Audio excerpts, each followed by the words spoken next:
मुख्यमंत्री मनोहर लाल ब्रजमंडल शोभा यात्रा में हिंसा के बाद पहली बार नूंह जिले में पहुंचे, जहां उनका बीजेपी नेताओं ने स्वागत किया। इसके बाद मुख्यमंत्री ने भारतीय जनता पार्टी के कार्यकर्ताओं के साथ सर्किट हाउस में बैठक ली और साथ ही अधिकारियों की बैठक भी ली। वहीं बैठक लेने के बाद जिले के संगेल गांव पहुंचे, जहां उन्होंने शहीद तेजपाल सिंह के परिजनों से मुलाकात कर संवेदना व्यक्त की। शहीद तेजपाल के परिजनों से मुलाकात करने के बाद मुख्यमंत्री जिला सचिवालय पहुंचे, जहां उन्होंने पीस कमेटी की बैठक ली और कमेटी में मौजूद लोगों से ब्रजमंडल शोभा यात्रा हिंसा को लेकर बातचीत की। वहीं दोनों समुदाय के लोगों के बीच मनमुटाव को दूर करने की बात कही गई। वहीं मुख्यमंत्री मनोहर लाल ने कहा कि पिछली 31 जुलाई को बहुत ही दुर्भाग्यपूर्ण घटना जिले में हुई है। इस घटना को भी अच्छा नहीं मानता। सभी इस घटना के लिए कड़े शब्दों में मैं इसकी निंदा करता हूं।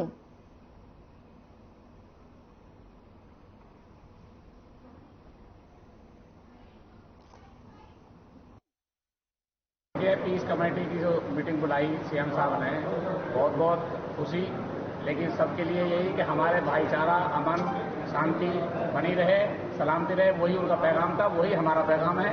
और हम ये चाहते हैं कि हिंदू, मुस्लिम, सिख, ईसाई का यहाँ भाईचारा जो सदियों का था वो आज भी है और आगे भी रहेगा। यहाँ हमारे इलाके में हिंदू मुस्लिम का झगड़ा नहीं है। अगर किसी ने झगड़ा किया है तो हमने अब भी बात कही है, फिर दोहरा रहे हैं, वो चैलेंजबाजों की चैलेंजी का झगड़ा था। आम हिंदू मुस्लिम का कोई झगड़ा नहीं था, शहर में न गाँव में, किसी कस्बे में। उसकी अमन की बात है, अमन की कोशिश हमने पहले की है, अब भी करेंगे, आगे भी करेंगे। और हम जायज में हमेशा अमन के साथ में रहें, प्रशासन के साथ रहें। नाजायज में निर्दोषों को जो पकड़ा गया हम उसमें कभी तारीफ नहीं कर सकते। आगे हम अमन की बात करते हैं, दोषियों को सजा मिले, निर्दोषों को छेड़ा ना जाए, बस हम इसी का। और सीएम साहब भी हमें आश्वासन दे गए, हमने भी आश्वासन दिया, इंशाअल्लाह इलाके में अमन रहेगा। मित्रों, जैसा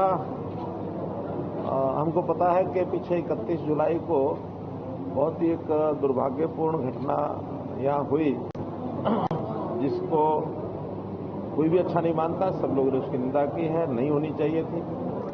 लेकिन जब कभी ऐसी घटना हो जाती है तो उसके बाद माहौल को कैसे ठीक किया जाए, कैसे शांति का माहौल बने, उसके लिए सब प्रयत्न किए जाते हैं।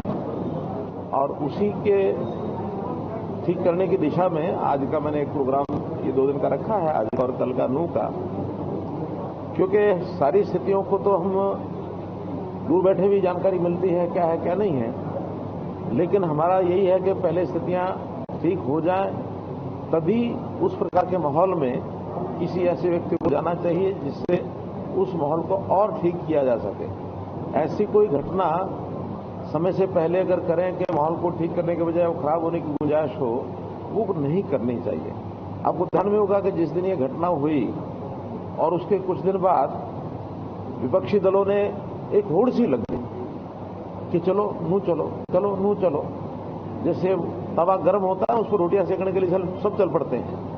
और हमने उस समय उनसे भी निवेदन किया कि ये अवसर ठीक नहीं है। वहां के स्थानीय लोगों के ऊपर हम छोड़ते हैं, एडमिनिस्ट्रेशन के नाते से सब माहौल को ठीक करने के लिए लगे हैं। ठीक उचित समय पर ही वहां जाना चाहिए।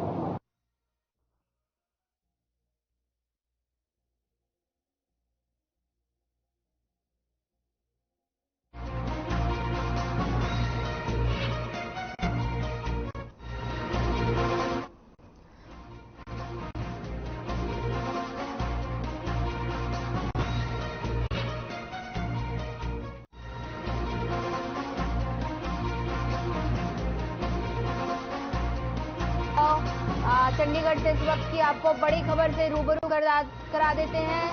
सरकार शहीदों के साथ हर संभव मदद के लिए सरकार प्रतिबद्ध, सीएम।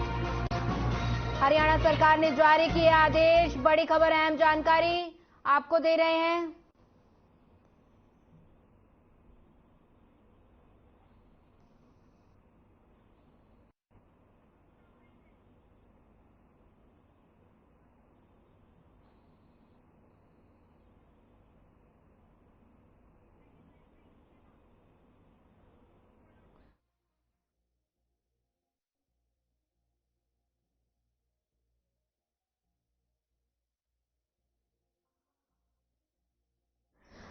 बता दें कि बड़ी खबर से आपको रूबरू करा देते हैं। सीएम मनोहर लाल नूंह पहुंचे। शहीद के परिजनों से सीएम मनोहर लाल ने मुलाकात की। लेह में शहीद हुए थे तेजपाल सिंह। सरकार शहीदों के परिजनों के साथ हर संभव मदद के लिए सरकार प्रतिबद्ध, ये सीएम मनोहर लाल ने कहा है। वहीं सीएम मनोहर लाल नूंह पहुंचे हैं, जहां शहीद के परिजन से सीएम मनोहर लाल ने मुलाकात की और परिवार के प्रति संवेदना जताई। बता दें कि लेह में शहीद हुए थे तेजपाल सिंह। सरकार शहीदों के परिजनों के साथ है, ये सीएम मनोहर लाल ने कहा है कि हर संभव मदद के लिए सरकार प्रतिबद्ध। बड़ी खबर, अहम जानकारी आपको दे रहे हैं। सीएम मनोहर लाल नूंह पहुंचे। शहीद के परिजनों से सीएम मनोहर लाल ने मुलाकात की है। लेह में शहीद हुए थे तेजपाल सिंह।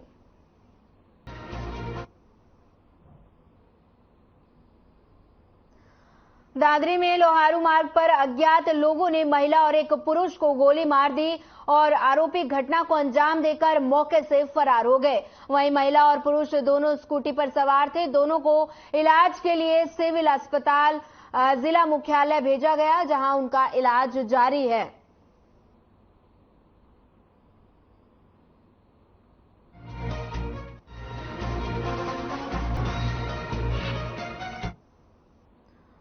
कुरुक्षेत्र में पुलिस को बड़ी सफलता लगी है। अब बता दें कि एंटी नारकोटिक्स सेल की टीम ने नशीला पदार्थ रखने और सप्लाई करने वाले 2 आरोपियों को गिरफ्तार किया है। आरोपी के कब्जे से 8 ग्राम स्मैक बरामद हुई है, जिसकी जानकारी देते हुए एंटी नारकोटिक्स सेल के प्रभारी निरीक्षक ने बताया कि पुलिस टीम ने गुप्त सूचना के आधार पर तलाशी लेने पर तस्कर के कब्जे से 8 ग्राम स्मैक बरामद की। आरोपी के खिलाफ से थाना शाहबाद में नशीली वस्तु अधिनियम के तहत ये मामला दर्ज कर आगे की जांच में जुट गई है।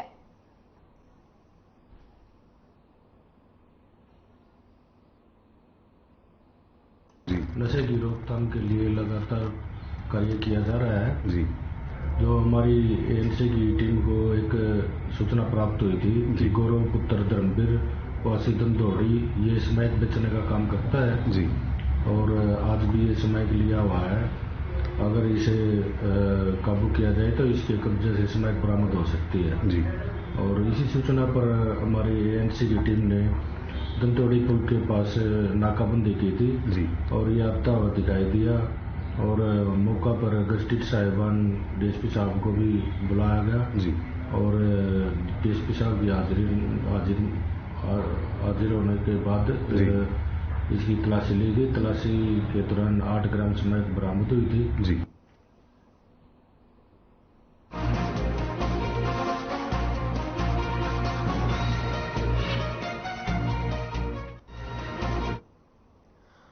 फरीदाबाद क्राइम ब्रांच की टीम ने 2 आरोपियों को गिरफ्तार किया, जो कि गुड़गांव के वो बरामद किया गया है। जिन 4 आरोपियों को गिरफ्तार किया गया है उनके मैं नाम बता देता हूँ। पहले आरोपी का नाम अमर सिंह और पप्पी है। दूसरा सूबे सिंह पुत्र राधेश्याम है और ये दोनों बहीन पुलिस स्टेशन एरिया के पलवल के रहने वाले हैं और ये दोनों भाई हैं आपस में। और अन्य जो आरोपी हैं, तीसरा इसका नाम गुड्डू और विजेंद्र है, जो तीसरा है वो शैलेंद्र कुमार है। इसमें जो अमर सिंह और सूबे सिंह जो 2 आरोपी हैं, ये पहले भी इसमें एनडीपीएस के केसेस के अंदर हरियाणा में फरीदाबाद में और दिल्ली के अंदर अन्य मुकदमे जो हैं इन लोगों के खिलाफ रजिस्टर्ड हैं और जो गिरफ्तार पहले भी हो चुके हैं।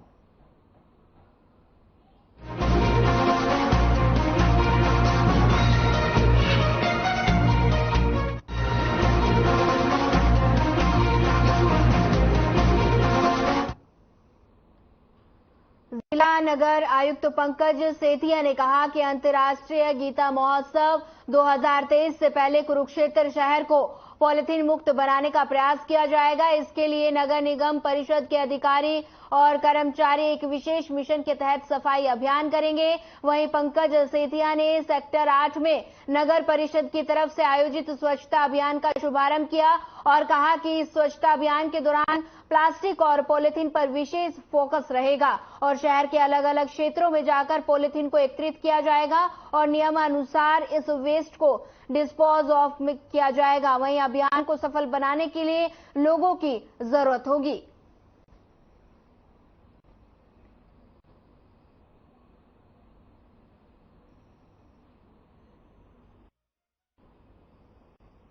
लिए अंतर्राष्ट्रीय गीता दिवस गीता समारोह आने वाला है, तो उस विषय में हम सारा एक अभियान चला रहे हैं। नगर परिषद थानेसर के साथ साथ जितनी हमारी नगर निकाय है, जितना भी सारा इसमें प्लास्टिक वेस्ट है, तो हमारे पहले अभियान में हम सारे प्लास्टिक वेस्ट को उठाएंगे। जहाँ जहाँ किसी भी तरह का कचरा पड़ा है उस सबको उठाकर उसका प्रॉपर निस्तारण करेंगे।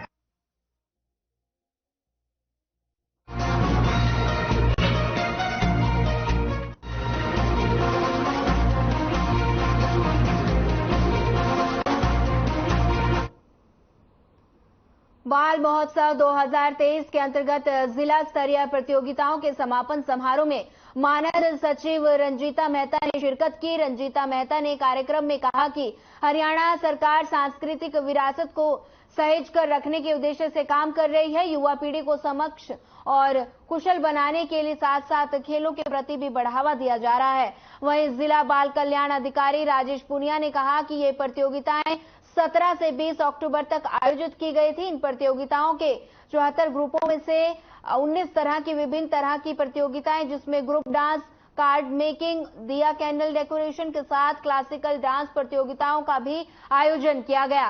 कार्यक्रम के अंत में मानद सचिव रंजीता मेहता को बाल भवन की तरफ से स्मृति चिन्ह देकर सम्मानित किया गया। इन प्रतियोगिताओं के विजेता प्रतिभागी अब मंडल स्तरीय प्रतियोगिता में भी शिरकत करेंगे।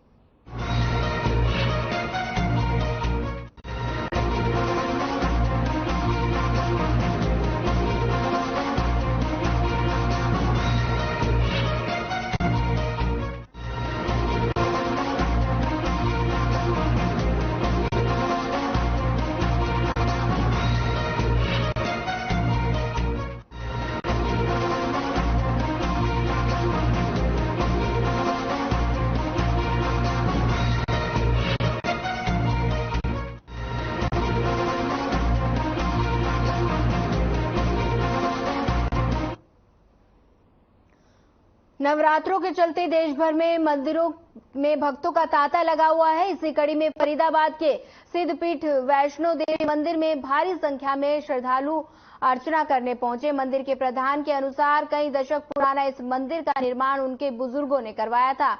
इस मंदिर की मान्यता है कि जो श्रद्धालु नवरात्रों में अपनी मन्नत मांग कर जाता है, अगले नवरात्रि उसकी मुरादें पूरी हो जाती हैं। मंदिर में से सुबह रात तक भजन, कीर्तन, चौकी और जागरण चलते रहते हैं। वहीं रात में विशाल भंडारे का हर रोज आयोजन होता है।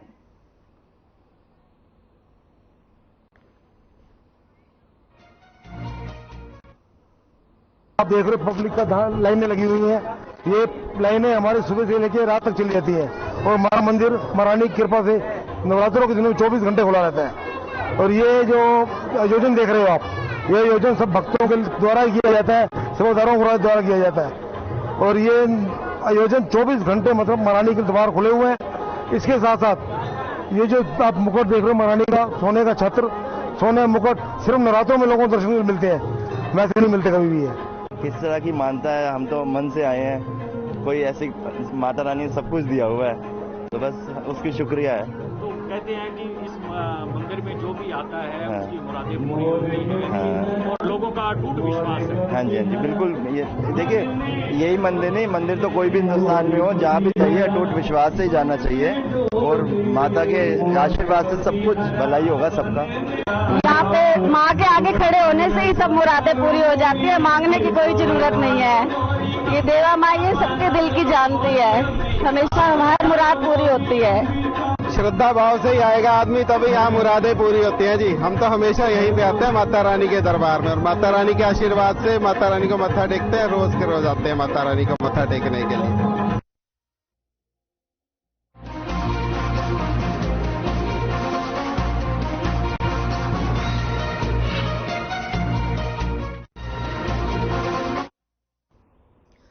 अगली खबर भिवानी से है, जहां 20 अक्टूबर को हरियाणा कर्मचारी चयन आयोग द्वारा 21 और 22 अक्टूबर को सीईटी ग्रुप डी की परीक्षा हरियाणा प्रदेश के 18 जिलों में 1072 परीक्षा केंद्रों पर आयोजित की जाएंगी। वहीं परीक्षा के लिए 18,84,000 विद्यार्थियों ने अपना पंजीकरण करवाया है। वहीं परीक्षा में छात्र छात्राओं को आने जाने में किसी प्रकार की कोई दुविधा ना हो, इसके लिए राज्य सरकार के निर्देश पर परिवहन विभाग ने अतिरिक्त बसों की व्यवस्था के साथ ही सभी परीक्षार्थियों को निःशुल्क आने जाने की व्यवस्था की है।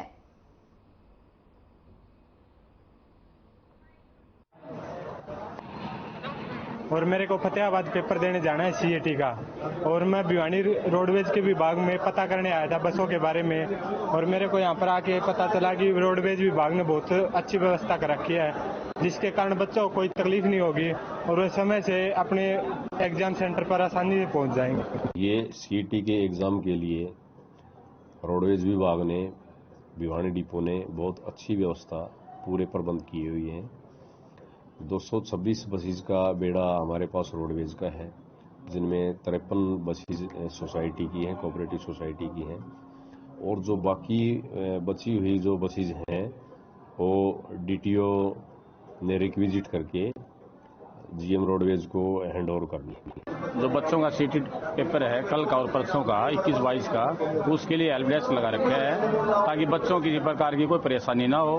इसके लिए हमारे जीएम साहब बिल्कुल मौके पर डटे हुए हैं, मीटिंग बार बार ले रहे हैं, और पूरा अथक प्रयास ये रहेगा किसी बच्चे को किसी प्रकार की परेशानी ना हो।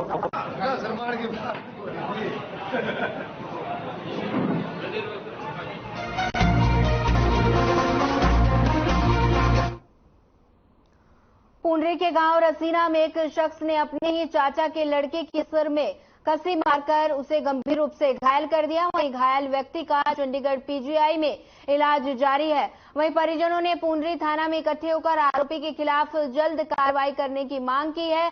परिजनों ने कहा कि औरतों की आपसी कहासुनी में धर्मवीर ने अपने ही चाचा के लड़के अमन को सर में कसी मार दी और गंभीर रूप से उसे घायल कर दिया। फिलहाल प्राथमिक चिकित्सा जांच के आधार पर अपराधी के खिलाफ जांच शुरू हो गई है।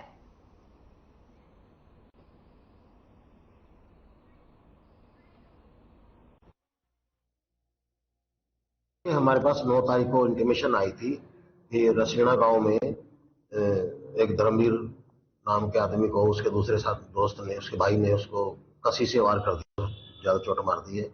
इस सूचना पर हमारी पुलिस टीम सरकारी अस्पताल कैथल पहुंची थी, जहां डॉक्टर साहब ने बताया कि उसको इंजरी ज्यादा थी और उसको पीजीआई चंडीगढ़ का रेफर कर दिया है। फिर हमारी टीम पीजीआई चंडीगढ़ पहुंची तो वहां डॉक्टर साहब ने उसको अनफिट फॉर स्टेटमेंट बताया। तो उसकी धर्मवीर की वाइफ मीनाक्षी ने फिर हमारे को एक रिटन कंप्लेंट पेश की।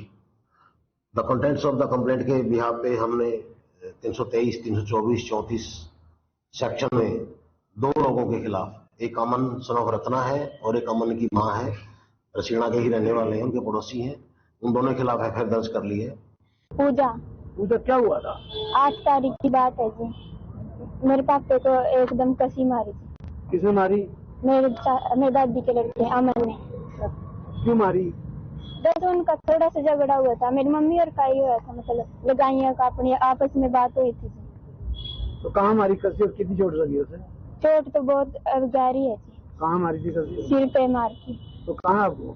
चंडीगढ़ दाखिल करके पीजीआई में। कब की बात है ये? 8 तारीख की। कब क्या कहा डॉक्टर ने? ये देखो बस खाने को बदल हुए थे, थोड़ी बहुत ही है, इतने में कसी मार का गया, पीछे ला का पीछे तो बाहर करे जिसने का। कसी मार वाला कौन है? अमन जी। अमन कहाँ है? बाजरा जी। तो चारों माँ बेटा ना मिलकर कराया जी, चारा न से जोड़ के तो खतरा मना मेरे डर पे रहा, जिन्हें सामने गाड़ी चले मना दिन रात। अब भी देखती है जी गाड़ी। दोबारा दरखास्त दी है? नहीं, पुलिस आया तो आए नहीं, बोर्ड का फिर जाकर बोर्ड का नहीं गए, हमारी सुनाई नहीं करेगी किसी ने। ये इनका 8 तारीख को आपस में तकरार हुआ था और इस तकरार के इतना बढ़ गया तकरार, ये उस लड़के का जो कसी लगी हुई है सिर के अंदर, और वो उसी दिन का सीरियस है। मैंने सवेरे भी इसकी फोटो देखी, फोटो डाल रखी तो वो तो लड़का बहुत सीरियस है। और ये आम 2 बार आ लिए, पहले भी कम से कम भी 50 बंदों को लेकर आ लिए थाने में, और महिपाल जी कोई रिस्पॉन्स नहीं दे रहे हैं। कसी मारी थी भाई का जी। किसे मारी? या मन्ना जी, मेरे चाची के लड़के ने जी। हाँ जी। फिर क्या हुआ? और कैथल ले गए जी, कैथल से पीजीआई रेफर कर दिया था जी।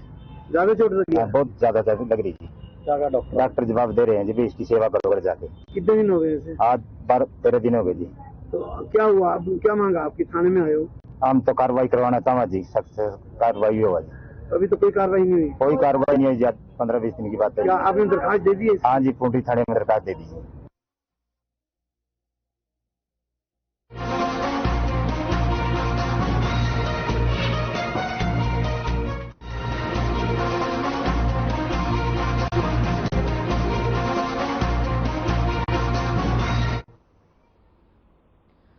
गुरुग्राम में डेटिंग ऐप के जरिए दोस्ती करना एक युवक को भारी पड़ गया है। मामले में एसीपी कविता ने बताया कि 10 अक्टूबर को एक युवक ने थाना डीएलएफ में शिकायत दर्ज कराई थी कि 1 अक्टूबर को डेटिंग ऐप के जरिए साक्षी उर्फ पायल ने उसको फोन करके सेक्टर 47 के डॉक यार्ड में एक बार पास मिलने के लिए बुलाया और शराब लेकर उसके घर गया था, जहां धोखे से उसने ड्रिंक में नशीला पदार्थ मिला दिया और पहले तो युवक को बेहोश कर दिया और फिर उसके बाद गोल्ड की चेन, मोबाइल, 10,000 रुपए की नकदी लेकर फरार हो गई। नशीले पदार्थ का असर इतना ज्यादा था कि उसको 2 दिन तक होश नहीं आया।